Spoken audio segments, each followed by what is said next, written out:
Okay, we're recording. I am here with Saanich City Councilor Ned Taylor. I'll admit he's been a friend of mine for some time, so I like him. You know, he's also on the CRD, right? That's correct. That's right. Yeah. So there's we're going to talk about the BC election. We're going to talk about what it's like to be a city councilor. We're not going to talk about Ned's age. I'm not interested in that, Ned. To be honest. I think you've how long you been a councilor for now? It's coming up on 2 years now. This month. You've answered that question enough times, then, right?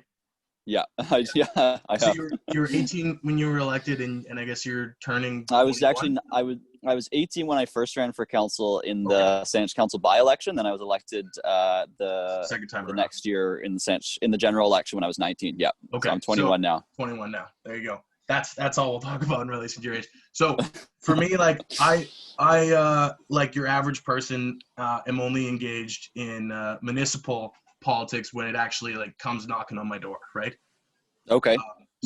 I was saying to you before we hit record that I think a lot of people, and sometimes including myself, think that an elected official, even on a municipal level, sort of has like true executive power, and I know that that's not the case. But I just want to know, like, what is your job on the? We'll start with the city council, and then I'll ask you about the CRD. What is your job? Sure. On the Saanich Council look like? What does your day-to-day look like? What do you do?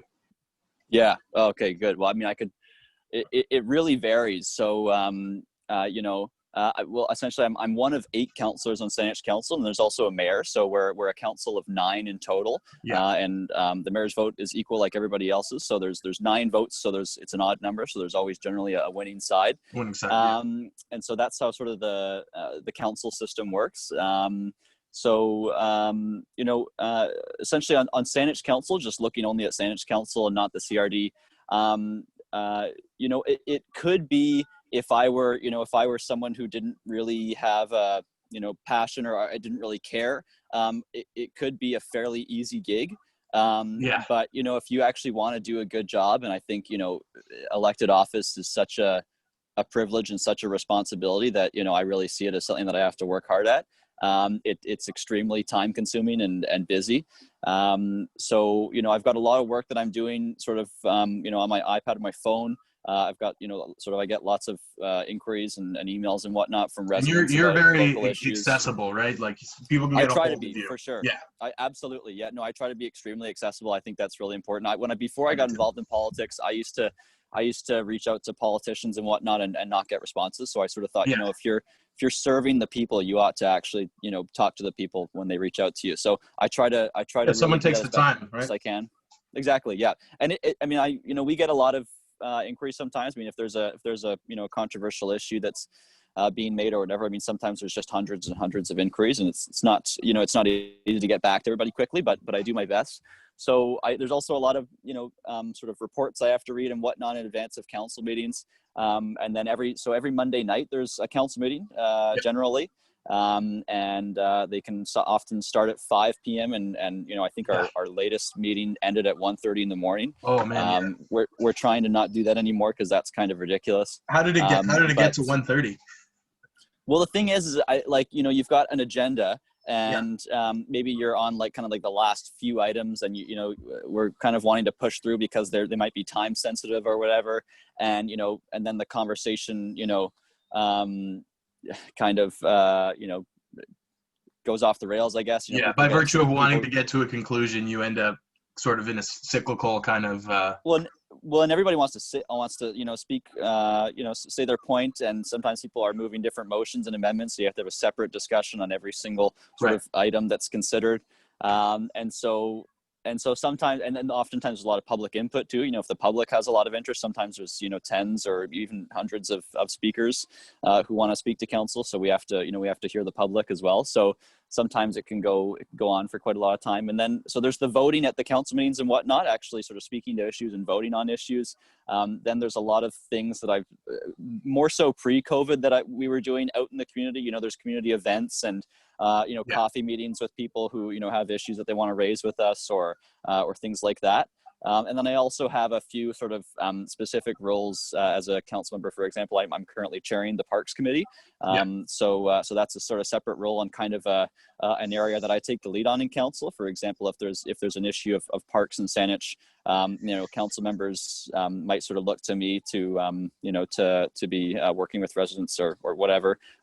So that's kind of an area that I take the lead on. So it's pretty busy, but overall it's pretty interesting how local government works, and it's it's exciting. I've enjoyed it so far. So it sounds like the core of your job is it comes down to communication, I suppose, right? Well, certainly I think, especially in my election campaign, I think communication is super key. And marketing, that's really what, running an election campaign is in a lot of ways. It's marketing, really. And so, I think that's something that sort of came naturally to me. So I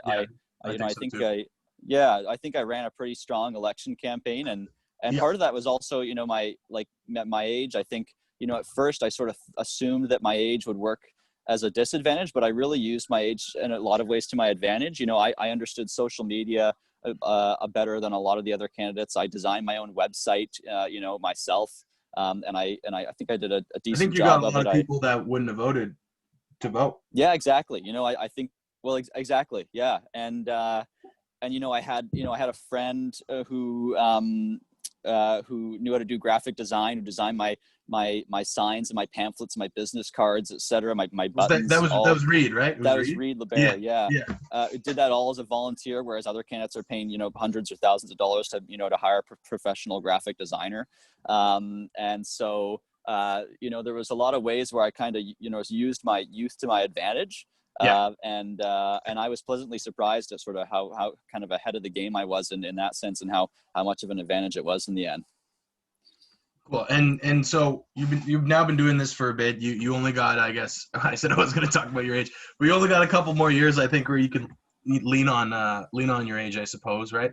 So now you have to lean on your accomplishments now, Ned. You know what I mean? Like, I guess I don't know. I mean, I sort of, I talk about what I'm passionate about, and I think, the environment is essentially your big. I say that's definitely what got me involved, and that's what keeps me motivated.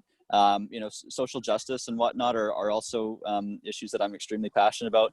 But I mean, I think, I say very sort of clearly and openly what's important to me, and and I push very hard for those things that I've said that are important. So for climate action, I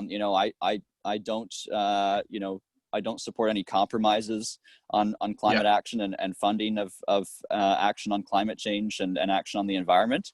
And I made it very clear that in the election campaign that was an issue that was extremely important to me. And I pushed very hard for action on that issue. And I think that's what politicians should be doing. I think, unfortunately, what happens, a lot is often politicians want to talk about every issue and say, all these issues are important and talk about them a lot. But when it actually gets, around to budget time or to acting on those issues or putting resources towards those issues, then sometimes things don't add up. So I you need to know your priorities, right?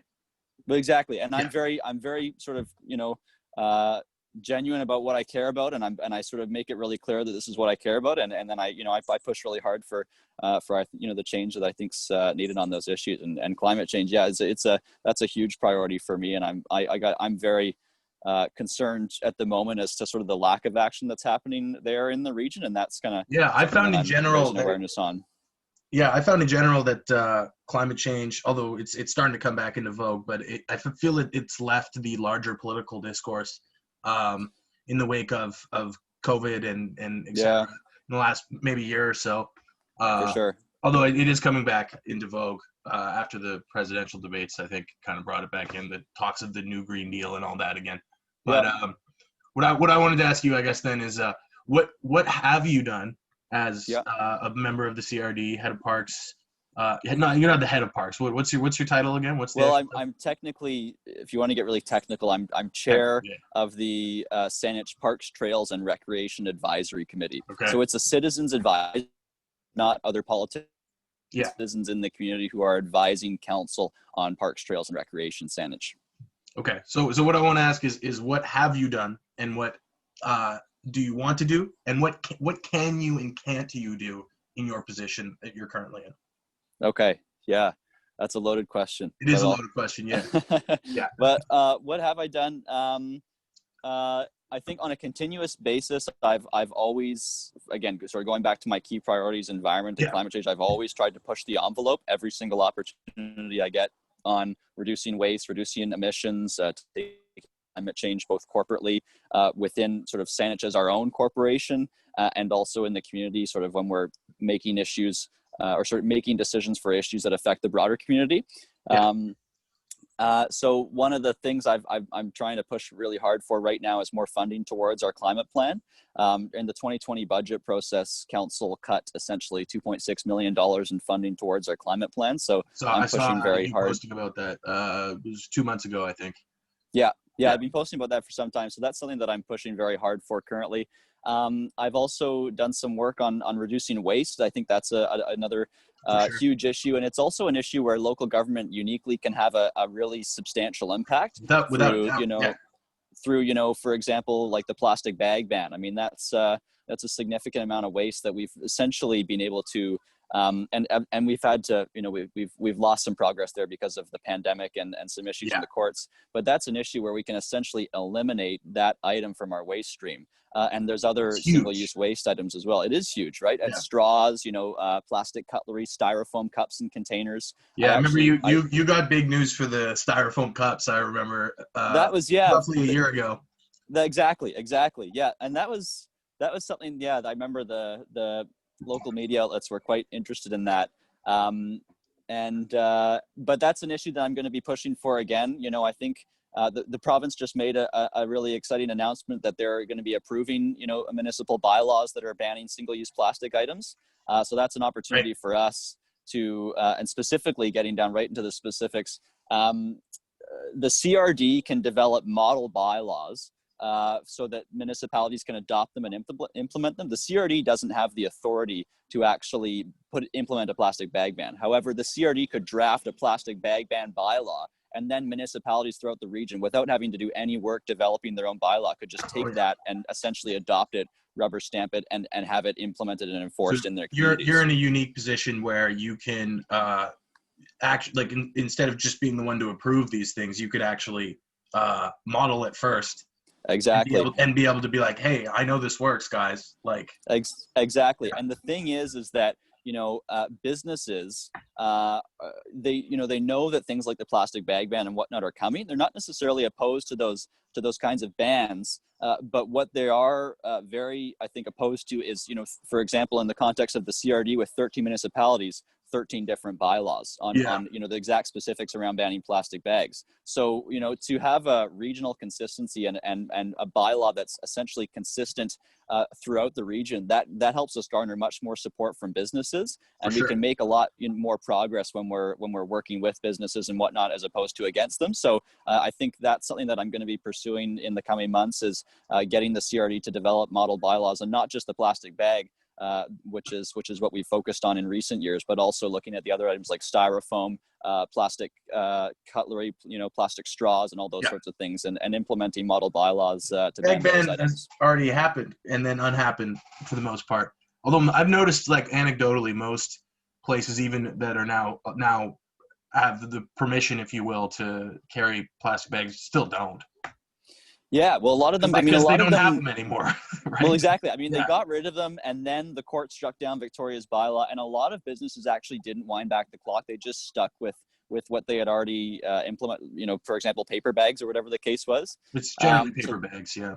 Generally paper in the context of plastic bags, yeah. So that was really good to see, and then even better to see was the fact that the province has now come on board with actually giving us that authority, giving municipalities that direct authority to be implementing those bans. So there's going to be no question in the future now, with regards to courts overruling our ability to actually enforce these kinds of things. That's very clear now. So that's a huge step in the right direction. So what do you think? We'll talk about Saanich specifically. What do you think the biggest contemporary, as in right now, issue that's facing Saanich that you can directly make a change in your position? What do you think is, at least from you getting all these messages from the community, what are you hearing about right now more than anything? I imagine it's small business. But yeah. Yeah. I mean, small Because of business, COVID, I should say.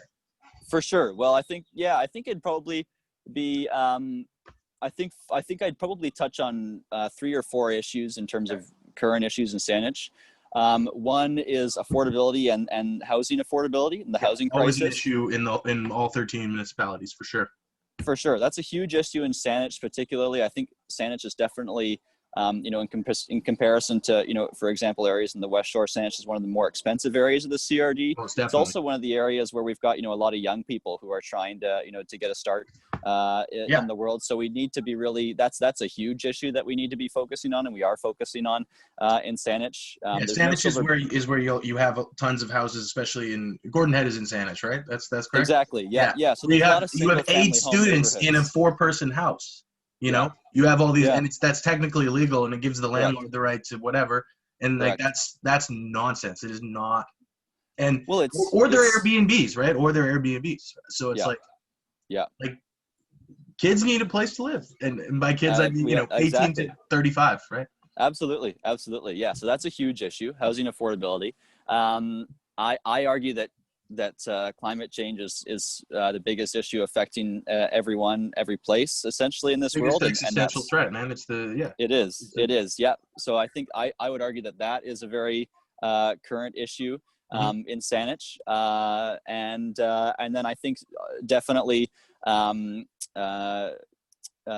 racism and oppression is something that I think has been, definitely something that is being talked about more in recent months in the world, but something that we're also that we also need to think about in Saanich. It's so easy for us to just, for me as a white guy to just say, oh, maybe that's a problem that's worse in the States or whatever, but it is an issue that's real in our community. Yeah, and we have to recognize that and we have to take action on that. So that's something that what can you do? I've been here. Well, it's a good question, and I don't know if I as a white guy, I'm not afraid to say I'm not exactly sure like what the answer is, and I think what we need to be doing is hearing from people who are directly affected by racism.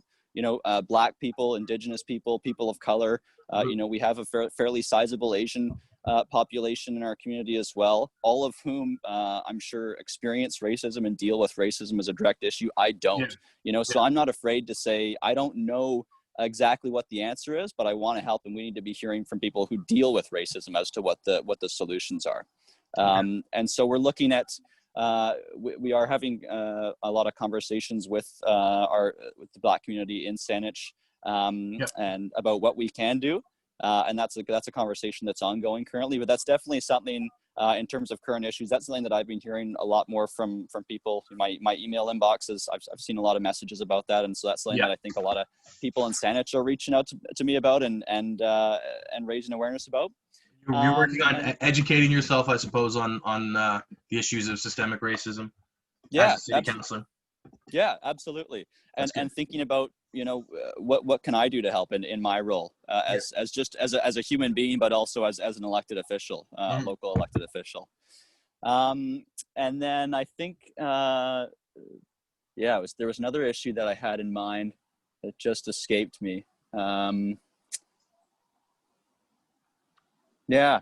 You said climate change, racism. Climate change, housing affordability. Yeah. Housing affordability. Yeah. There's another issue. I'm sure it'll come back to me. Okay. Those are some of the big, I think, current issues that I see people talking a lot about in Saanich. I'd say those definitely top the charts in terms of what issues are kind of talked most about or having, its biggest impacts, I'd say. Yeah. And I think you in your position, and I am going to go back to your age, but I think you have the capacity at the very least to come off as sincere and a young person, people are more what is the word, malleable, I think, to new information and to continuing to educate themselves on issues that require sort of a progressive outlook, right? For sure, for sure. The other issue, the issue that escaped me, obviously the economy. I mean, people always talk about the economy, that's but what right now economic recovery is huge, and economic recovery for local businesses, that's a big one. And you're right, small businesses in Saanich are very concerned about that, because a lot of them are not even open right now, right? No. So that's a huge issue, but it really frustrates me when one thing I've been laid off twice, Ned. I've been laid off twice during the pandemic. Wow. Yeah. Well, this is the thing. I mean, it's hitting a lot of people very directly, and so that's a huge one, obviously, and that's going to continue to be for I think the entirety of the pandemic. Obviously, the pandemic is I'd say I'll make it 5 issues I think that are the biggest current: housing affordability, racism, economic recovery, the pandemic, and climate change. I'd say those are the 5 sort of biggest current issues that I see in Saanich and globally, around all of globally, those exactly, issues, around the world as well. Yeah, I guess housing affordability in I suppose very specific certain areas might not. That's the housing affordability is very specific, very locally a huge issue. It's huge in this. It's a much bigger issue here than in Winnipeg, right? Well, exactly. Yeah. Or wherever. Yeah. No, that's a huge issue, and it's getting worse, and it's hitting, for example, our generation, I think, really hard. There's a lot of, well, there you go. I mean, that's just it. I mean, like, you mentioned the occupancy thing, and that was a big issue that I think we've made some progress on, but not really as that in a video that I watched this afternoon when I was doing my deep dive on you in the city council.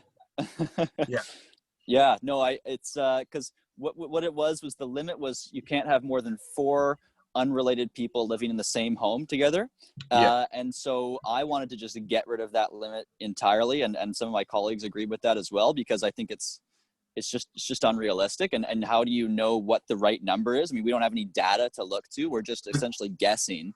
And so the only reason that you would do that that I can think of is some like fire code kind of BS. You know what I mean? Then other than that, and that's some like power tripping kind of stuff, in my opinion. Like, I used to work in a place where they would use the fire code all the time, just because they were like, the managers or whatever were just annoyed that there was too many people sitting at a table, and I'm like, it's not a safety hazard.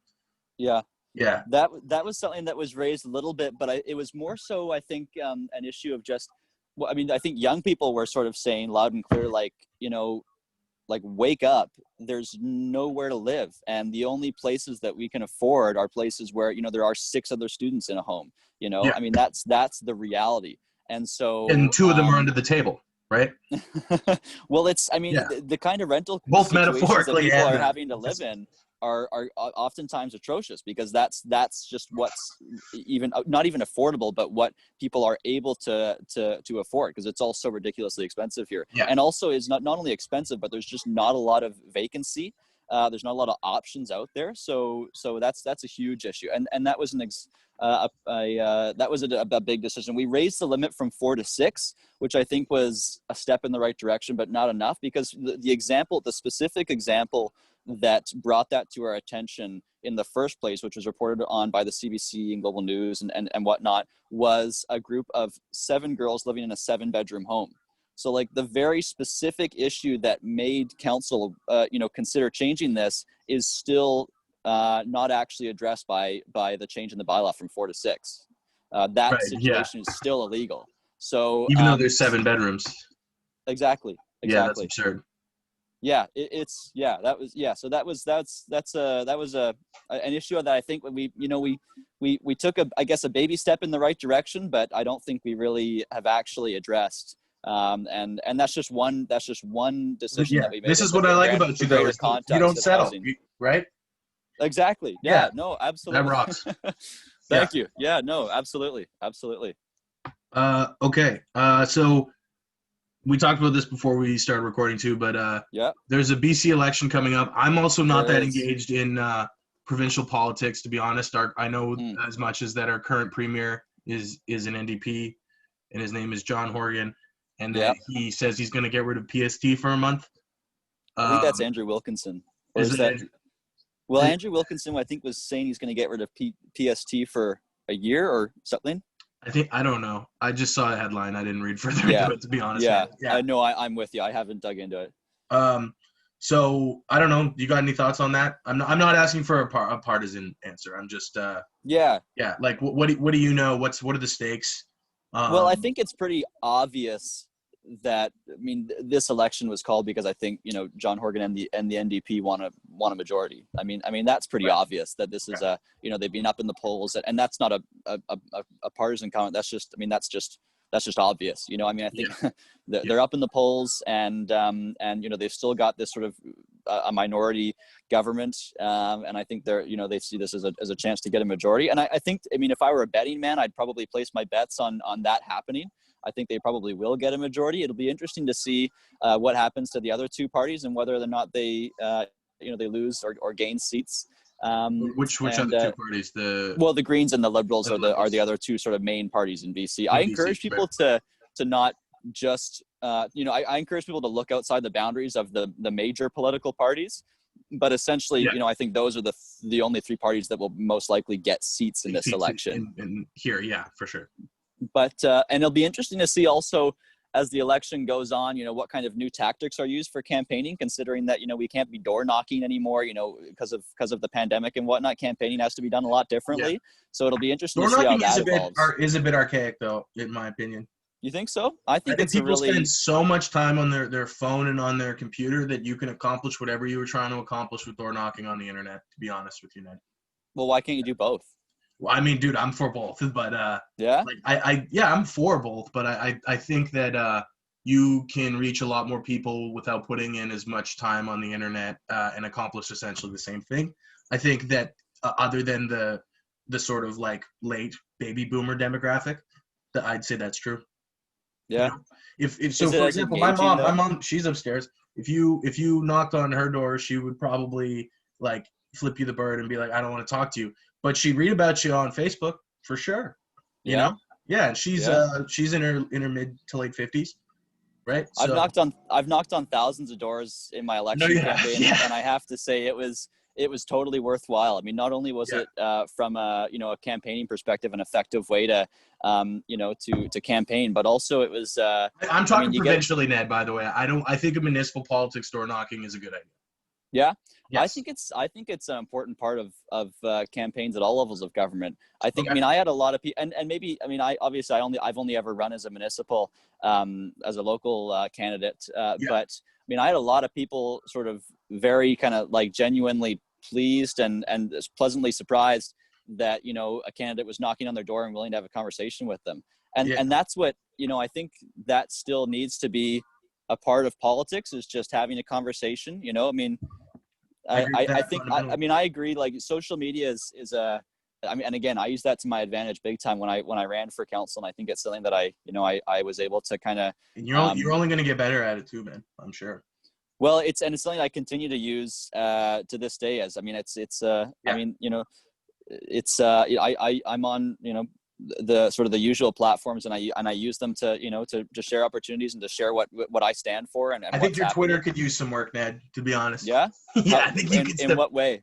I think you could be more informal on your Twitter, because that's what Twitter is. You know what I mean? Like, you see plenty of politicians even use Twitter a little bit more colloquially than you know, colloquial means like yeah. So like, sorry, that's patronizing. But I don't know. I think you could. I always find Twitter is one of those ones where you see. I remember, like, for example, Leonardo DiCaprio, right, has a Twitter account, and it's pretty much just him doing these sort of like repost looking, like just sharing links, and it looks like an advertisement, right?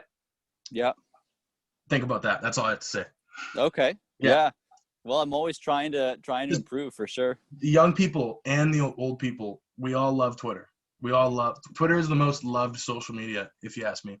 I mean, it's my personal favorite amongst the social medias that I use. But it's I mean, there's a reason so many politicians are using Twitter nowadays, because it's a way for, you know, politicians to kind of get their word out there without sort of going through the usual kind of, you know, mainstream media outlets. So it's which I think has a positive impact. But there's always a flip side of the coin as well, with regards to social media. Yeah, of But no, I course. mean, going back to the BC election campaign, it'll be interesting to see like how the parties campaign, and whether or not people. I mean, I've certainly heard people are not necessarily happy with the election being called at this time, whether or not it was necessary. It'll be interesting to see how that translates in terms of election results. Yeah, it was a panic to get registered or whatever. Like I was just like, oh, really? Oh, wow. Yeah, Oh, today's the day. But then I think they yeah. extended it. I don't know. Well, you But can also register at your polling station as well. I mean, it's great for people to register beforehand, but I don't know if you're immunocompromised or above 65 or whatever, like you shouldn't do it's that. fair. It's true. Well, that's why I think mailing ballots is something that they've really tried to push. Yeah, very controversial subject in the United States for whatever reason, but yeah, Very, yeah. Not so which much is here though. so absurd. I Okay. agree. Yeah. So yeah, no, it'll be interesting. I think it's I mean, I don't think the election was really necessary. I think it was quite obviously kind of a power grab, but Okay. it is what it is, and it's it's happening, and it'll be really there's both opposition parties have new leaders, so Yeah, it'll be interesting I to got an see all the email new about that a couple days ago. yeah, so it'll be interesting to see all the leaders go toe to toe in the debate and whatnot. Overall, I think it'll be an interesting election. It'll be probably one of the most unique elections that we've had in decades. Yeah, man, I think so too. Yeah. Okay, I'm gonna ask you things unrelated to politics in rapid fire. Okay. Okay. I just like okay. So my show that this will air on, or at least a segment of this will air on, is a music show essentially. Yes. I do whatever I want though on it, to be honest. Yeah. Okay. What have you been listening to, if anything? What do you listen to? I want the real answer because like I'm gonna say this on the radio. Ned likes punk rock, and he might Yeah. not like to. At least the last time I listened to music with Ned, it was like Black Flag and Minor Yeah. Threat, right? Oh, terrific bands. Yeah. Yeah, man. Yeah. I listened to Emo Chanel. Nice. Very good. Yeah, no, I like punk rock. I like pop. I like rap. I like all sorts of stuff. Yeah, no, I just bought a vinyl for $94 off of online On Discogs? Did you get it on Discogs? No, I actually got an Amazon. I was looking for it by Rosie and the Originals. Okay. This really sweet band from the 50s. Rosie and the Originals. I'm gonna Google. Yeah, Rosie. She's got a beautiful voice. They've got one song that kind of blew up, Angel Baby, but they've got a lot of other good stuff, and they're not. I mean, they're not like an underground, but they're not that well known. And I was looking for a vinyl by them for a while, and I looked for like over a week, and I only found two. I found one on Amazon, one that I bought, and I found another one on eBay for auction. So I just bought the one on Amazon. So there we go. That's one. I just bought that like this weekend. Oh, they're great. They're great. Yeah. I went through kind of like a 50s music phase, and that's always something that's kind of stayed in my playlist. Yeah. I'm a big Johnny Cash fan. Nice. I grew up listening to Johnny Cash. I think he's really cool. I really like Sam Cooke as well. Yeah, dude, Sam Cooke rocks, man. Yeah, hell yeah. He totally rocks. Yeah. I've got a record of his. He's brilliant. Yeah. I listened to Bob Marley growing up. I love that guy. I went through a big dub reggae phase in the middle of COVID. It was my one untouched genre, and I would just got really. I could send you some good reggae if you want some, for sure. Okay. Yeah. No, I'm always play some on the show. Always love listening to new stuff. Yeah. I'm trying to think of stuff that I've been listening to recently. Yeah. Well, should I pull up my Spotify here? Yeah, do it. Okay. This will be I'm gonna cut out all of your political like talking and just all right, I got Ned Taylor here to talk to me about music. There we go. For the uninformed, I don't know if you want me to say this. Me and Ned made a punk album in 2015. You can say that. Yeah, I'll play some of it on the show today. Whenever I hear this, I guess next Monday. Okay. Wow. Yeah, I haven't listened to that stuff for a while. Yeah, me neither. Yeah, no, I don't. Pretty lo-fi. Yeah, honestly, no. I mean, the first genre you mentioned was punk rock, and I kind of I do enjoy listening to punk rock still. It's always kind of like I'm kind of an outsider in the political world. I don't really I haven't been doing this for a while. I don't really think of myself as a politician. I guess I do, but I don't. I think I'm anything sort of but the kind of the status quo, or the kind of general what politicians usually are. So yeah, there've been a lot of young guys popping up again, though, right? Didn't the Green Party they had somebody who was even younger than you when you first started? In Saanich, actually. In Saanich South. Kate O'Connor, she's running for the Green Party. She's 17. She's turning 18 before election. I haven't met her. I've talked to her on the phone, and the media's contacted me a lot about it, just because I think I'm a young person that's in the same area as her who was elected. Because you're one of the youngest elected officials ever, right? Is that correct? Ever? Well, I think it's definitely rare for someone my age to get elected, but I know that to the best of my knowledge, I'm the youngest ever Saanich councilor and CRD director. You are. It says that on the website. Yeah. To the best of my knowledge, for as long as the records sort of go back in Saanich, I'm the youngest. And the CRD that they told me the first day I went into their building after I elected, I was the youngest they'd ever had on their board. So that was kind of cool. But I think they have one in PEI right now as well. I might be okay. Yeah, I think they have a young conservative in PEI. Okay. Which is bizarre, but yeah. But I might be totally wrong. It's just something I overheard someone talking about while I was waiting for the bus. So not something I read about. Totally anecdotal. Yeah, gotta preface it. Or I guess. Okay. You seen any good movies lately, Ned? You watch any or television? I'm not a big TV guy, but I'm a big movie. Yeah, you are a big movie guy. Yeah. Movies that I've watched recently. I watched this really interesting documentary that I don't think a lot of people have heard about, called If a Tree Falls. Oh, dude, that's in my syllabus for my philosophy through film class. You've watched it, hey? I have to watch it in 2 weeks. Oh, it's really interesting. It's really interesting. Yeah, someone just recommended that to me, and it was really interesting. Yeah, no, that was. I'm trying to think of movies that everybody hasn't heard of. Yeah, you don't want to be like, oh, I watched the new hot Netflix movie or whatever. Yeah, exactly. Yeah, exactly. That's one that I can think of that was not that well known, but really interesting.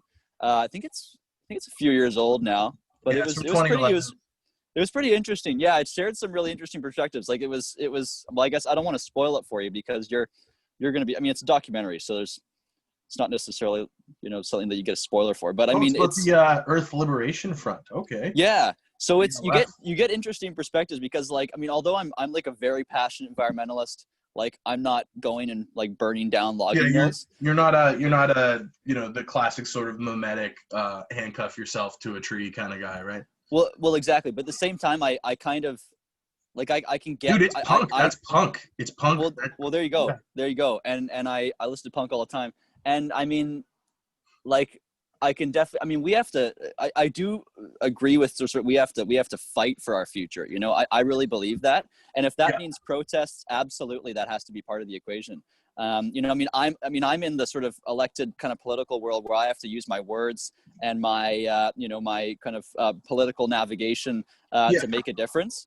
But for I think our society. You can only be so radical as an elected official. Well, there you go. But you should only be so radical, perhaps. Is the better thing. Sure. Yeah, but I think civil disobedience is he needs to be a huge part of the equation when it comes to climate change. We've been talking about climate change for decades, and we're still. Every government, every politician loves to tick that box. But there's absolutely not enough being done, not even close. It's atrocious, the lack of action, and the fact that this is something that we're well aware of. The science is clear, and we're still talking about it. We want to tick that box, but do we actually want to put money and resources towards it and make those kind of big decisions, bold decisions that need to be done, that need to be made, to make a difference? That's not happening yet. It's not happening. So it's not happening yet at all. So that's so it's really interesting. Going back to that documentary, I mean, it was interesting because, you know, you get different perspectives. I mean, you get people who are, you know, I have a shared passion for the environment about, but maybe I wasn't as not as someone who's wanting to kind of burn down logging mills or whatever. But then you get the other side of the perspective, which is that, you know, these people are doing essentially property destruction. That's what they're doing, and what it's being referred to in the media, and this is highlighted in the documentary, is eco-terrorism. Yeah, which is totally misleading. And it's like, it's a buzzword, right? Yeah, you know, I mean, absolutely. and the people who are doing these kinds of things are saying, you know, like, call it what it is. It's property destruction. You know, it's civil disobedience. It's protests. It's eco-terrorism is this kind of buzzword that was used quite a bit. So it's interesting to see the different perspectives. It's trying to make it sound violent. Well, exactly. Yeah. And it's so anyways, yeah, that was a documentary that I watched recently that was that I'm sure not everybody's heard of. It was interesting, and you get I really like, I really liked the different perspectives, and kind of, you know, I mean, I would never, you know, kind of do the things that they were doing myself, but it's interesting to kind of see from their perspective why they did it, and kind of how the world was reacting to them doing it, and whatnot. It's really interesting, but yeah, that's if you're looking for something, you know, little radical, I'm learning about very much protest so and whatnot. down with that. Yeah. Well, yeah, you'd like. I know you would like it, JP. Yeah. So I'm sure I yeah, will. it's an interesting one. Yeah. The music was by The National, which is a good band. So that's pretty cool. Okay. Yeah. I just have the Wikipedia page in front of me. Yeah, I gotta watch it for school, so I will. Oh, good. Let me know what you think. Cool. I'm happy to hear that you all on public record like this, regardless of whether or not anyone actually listens to this. But you know, you're willing to admit an interest in sort of radical political display.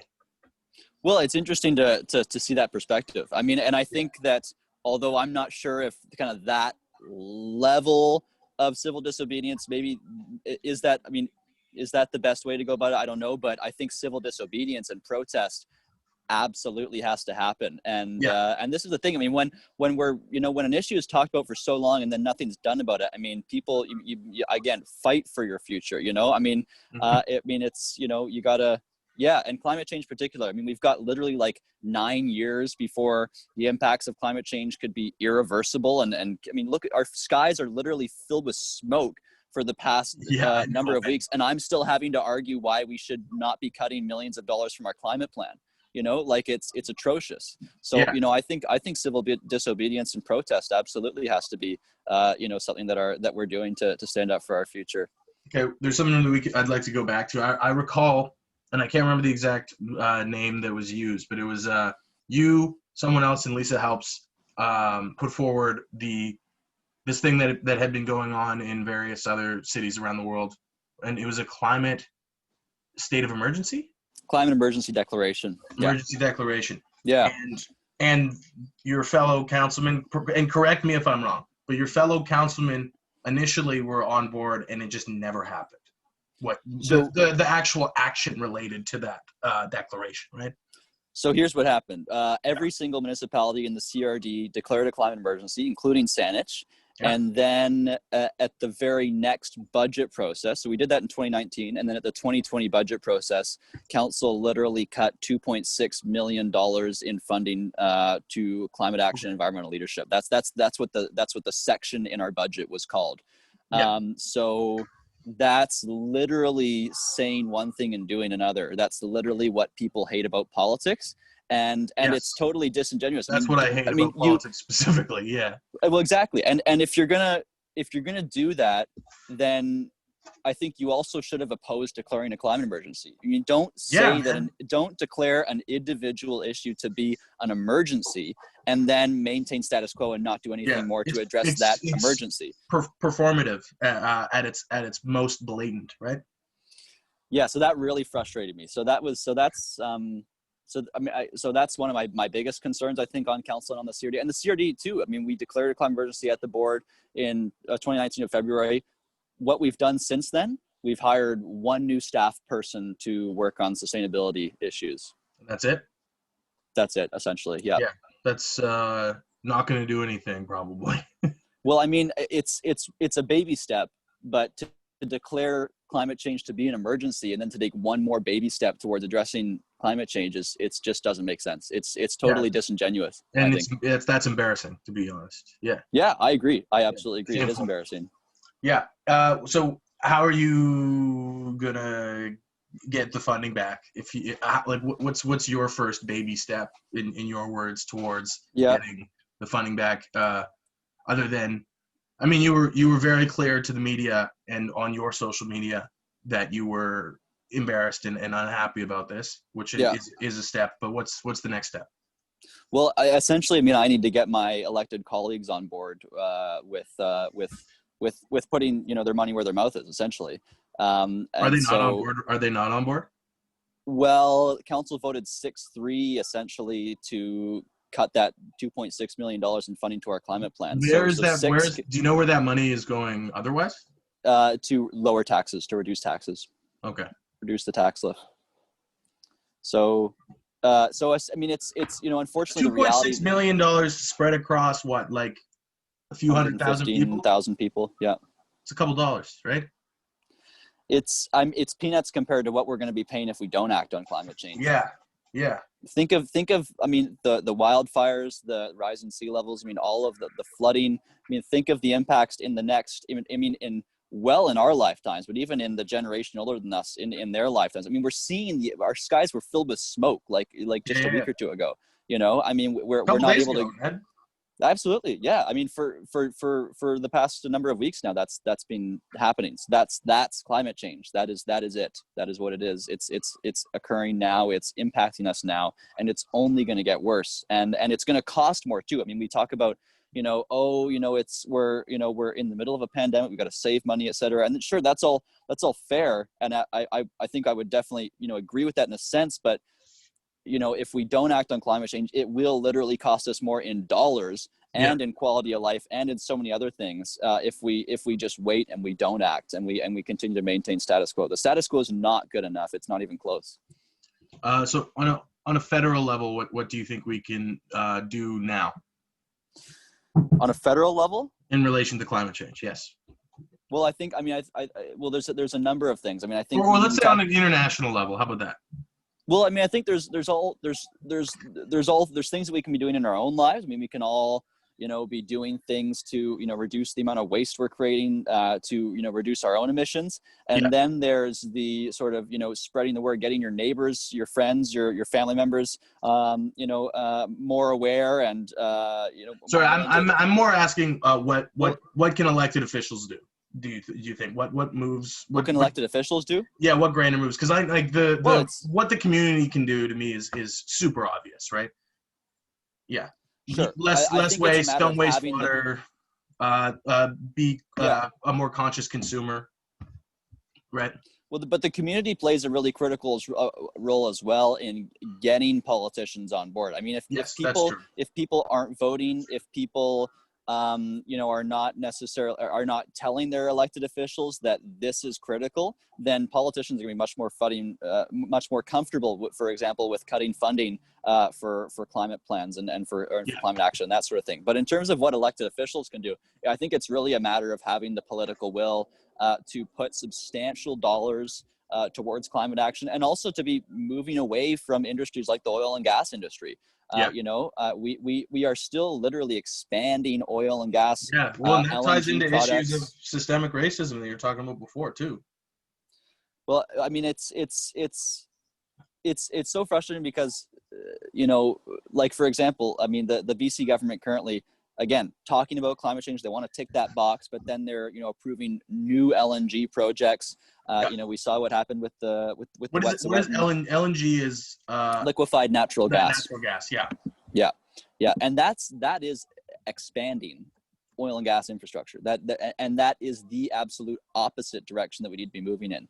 And so it's a matter of having that political will as politicians to actually be doing things that are very bold and may not be popular amongst certain people, but it's a matter of sort of looking at the science and looking at the evidence, and being bold and having that political will to actually do what's necessary, and moving away, phasing out oil and gas is the direction that we need to be moving, and not expanding. And so it's really a matter of having the political will, and it's absolutely critical for everyday people to be speaking up about this. I mean, if I think young people, if young people vote, politicians will start to listen and pay attention to what young people are asking for.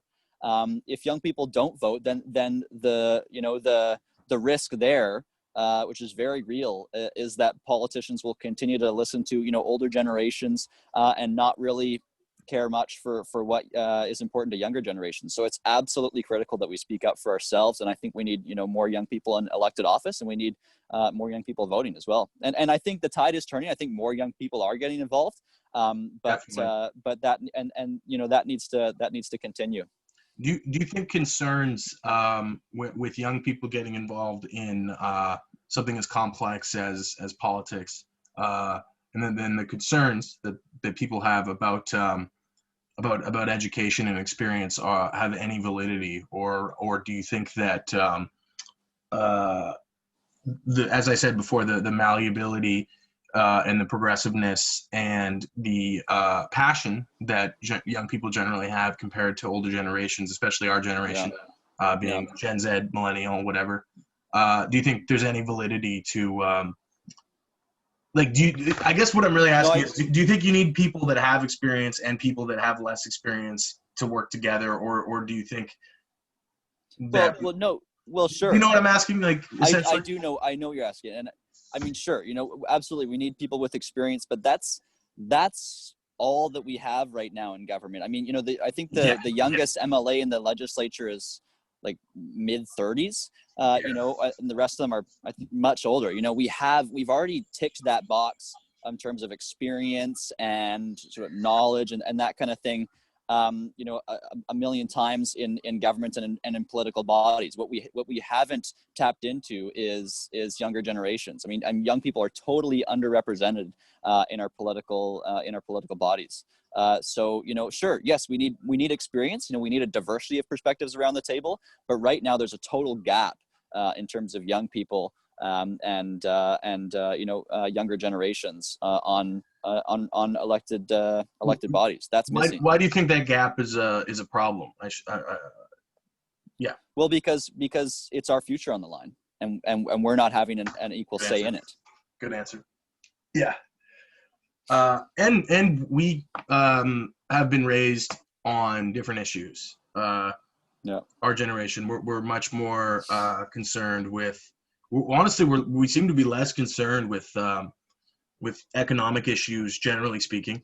Like, I can't speak for all young people, obviously, but we are. But we're concerned with more global. We're very globally minded. The young people, right? I think so. And much more passionate about issues like climate change. I think that in terms of the economy, the economy doesn't exist without a planet for it to exist on, right? Nice. So it's not. You could argue. I care about the economy as well as climate change, and that's another thing I like about you, Ned, is you understand that it's all kind of a push pull, right? It's all related. But you won't compromise. Very good. It all connects, right? And people talk about we can't do X, Y, and Z on climate change because we have to do X, Y, and Z in the economy. Well, the economy doesn't exist if climate change continues the way it is. We don't exist. All life on planet Earth doesn't exist if climate change continues in the direction that it's going in. So I'd argue that climate action is good for the economy. Yeah. So I'm going to read something Ned said here that I quite like. Although it's incredibly complex, I'm furious with the provincial government's efforts to expand oil and gas infrastructure. We need to be moving in the opposite direction. I also do believe that senior levels of government should be doing a better job at consulting with Indigenous communities affected by major projects. So, in this election coming up very soon in BC, think about what Ned said there. There we go. Absolutely. Yeah. That's extremely important. I don't think the BC government or the federal government in Canada is doing enough in that regard at all. Good man. Okay. I think we can call it there, Ned. It's been a very good conversation. Okay. Thanks It's for been a talking with me. pleasure. Yeah, this has been more fun than most of the interviews I do. That's good. Okay, I'll ask you one last question. I've asked this to a couple of my guests. What's the question you don't like being asked, if you have any, or that you're sick of answering? I thought it'd be about your age, but you actually seem pretty chill about it, to be honest. So I don't really care. I mean, it's expected. You know, I mean, if I were, I would ask myself that question. Yeah. Right. So I mean, it's definitely, that's the question I get asked most is how old I am. Yeah. Oh, I don't know. I'd have to think about that. I what's the question I'm tired of being asked? Yeah, man. I can give you some examples of answers I got. So I asked a band, and they said, we're sick of people asking us about the band name. Okay. And, fair enough. Yeah, that was the best example I could think of, actually. Yeah. I mean, I think there's the question. Yes. I mean, sure. There's the questions that relate to our entire conversation is, you know, when I talk about climate change, people say, you know, well, don't you think the economy is important too? Right. Absolutely. I mean, but again, I mean, and I just made this point, so I don't want to sound like a broken record, but I mean, I get tired of those kinds of questions being asked. So it's a matter you get tired of people saying just because you focus on this one great existential issue, they think that it negates your not passion, but negates your care for something that many people believe to be a contradictory thing. So being worrying about fiscal issues as your primary focus, people sometimes believe counteracts a concern for social issues or environmental issues when that doesn't make any sense at all, right? They're not mutually exclusive, or whatever the correct expression there is, you know. Well, no, it's all connected. Yeah. So I don't know. I mean, honestly, I don't get. There's not many questions that really annoy me or anything. I enjoy answering questions, and I find interviews often fun. Like, I think this is something that, you know, talking and public speaking and whatnot, something that I think comes kind of natural to me. So naturally to me. So you're an extrovert, Ned. Like, there's no doubt about for sure. Yeah. I'm born performer. Well, there you go. I mean, I'm an political extrovert, theater.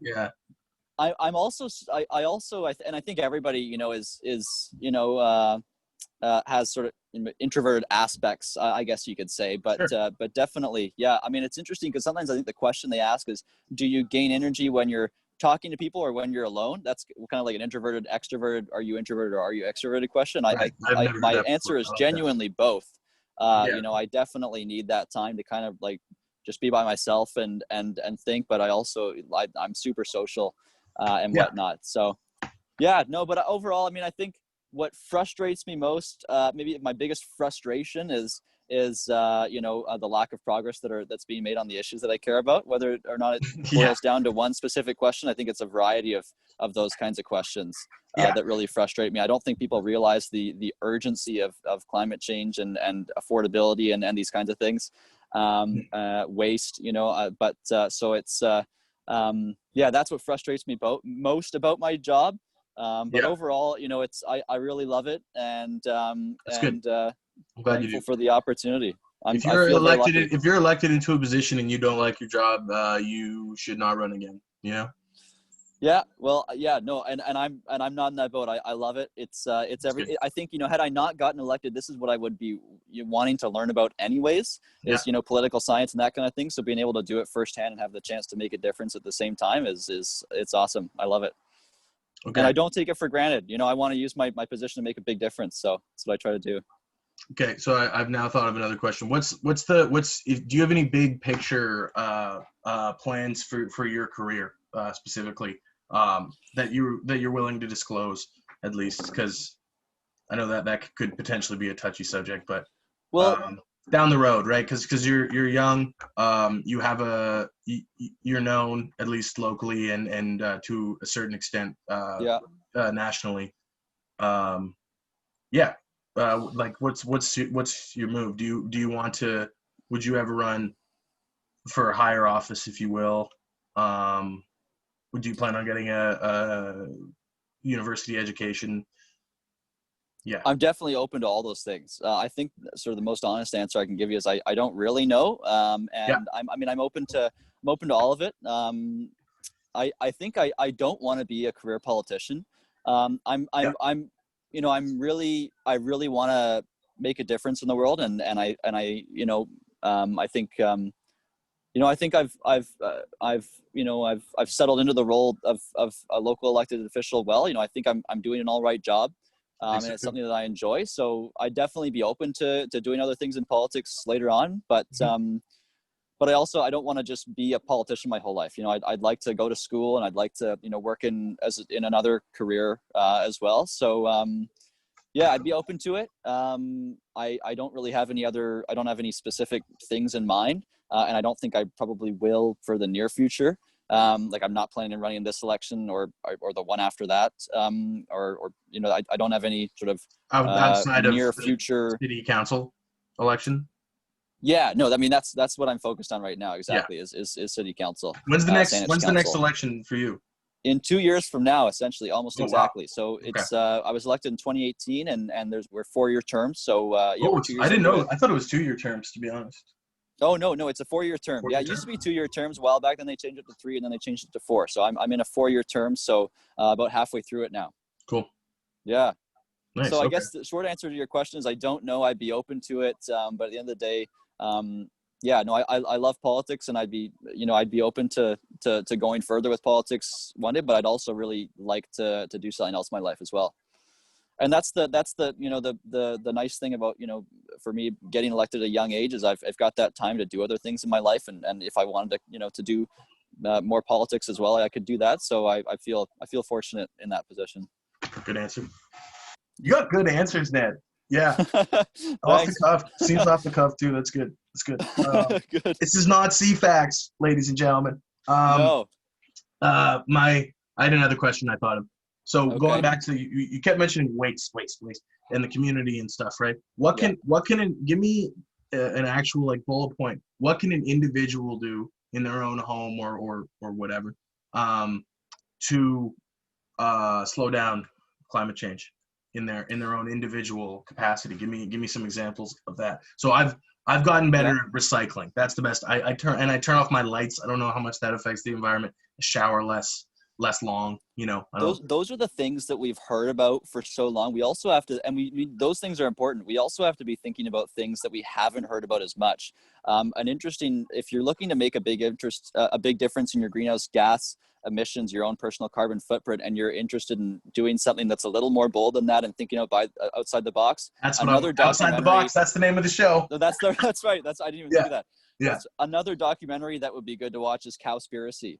It's Oh, yeah. super eye-opening. I have that on my computer. Yeah. Yeah. Have you watched it? No. You should watch it. I watched the other one, the Natalie Portman one. I watched that. Okay. Eating Cowspiracy Cowspiracy is really interesting because it's super eye-opening about how much impact just our diets have on greenhouse gas emissions. It's massive compared to the amount of how long your showers are. It's astronomical. The impact is way bigger than, for example, taking a 5-minute shorter shower. So that's another thing that people can be doing is thinking about and essentially what Cowspiracy about is sort of the kind of just how much greenhouse gas emissions come from the meat, dairy, and egg industry as opposed to sort of plant-based diets. You're I'm a still vegetarian a myself. Vegetarian, yeah. Yeah, I'm a vegetarian myself. I'm not vegan. I was a vegan. I don't think you knew this about me. Yeah, I did it for a month and a half. Yeah. Nice. Good for you. I to be honest, I don't know if this is good on brand for you, but I got blackout drunk, Ned, and I woke up and there were Baby Bell wrappers all over my house. That's what got me to slip up again. Yeah. Okay. But I did it for a month and a half, and it's easy. I tell you what, it's easy. It's a lot easier than people think, and there's so many foods out there that we just that I never even tried before I was a vegetarian. I mean, I started there's so much foods. I mean, you look at Indian foods and man, that's a great example. There's so much out there, and I was eating essentially homemade Indian inspired food for the most part. I was doing that. Yeah, there's so much out there, and there's a lot of local businesses. Hey, support your local businesses during COVID that are there's I think what's the new business that opened up downtown? There's another one. Yeah, the Very Good Butchers. I like Green Cuisine. I like. I haven't tried those guys. The new vegan pizza place in Victoria. Oh yeah, downtown. It's good. What's it called? Virtuous Pie. Yeah. Virtuous Pie. Yeah. Yeah. I give it the thumbs up. It's tasty, man. Yeah, it's tasty. That's on my list. I'm gonna try it. And then I really like the we got a lot of Indian food restaurants as well in the region, and so the Indian Royal food's great for Spice. That's vegetarians. the one I recommend.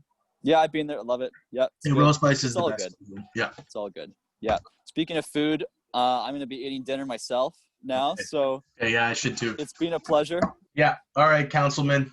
Okay. Cheers. Thank you for having me on. Yeah, thanks for coming on the show. I'm gonna stop Anytime. recording and then we can talk for another minute. But Okay. here, stop recording.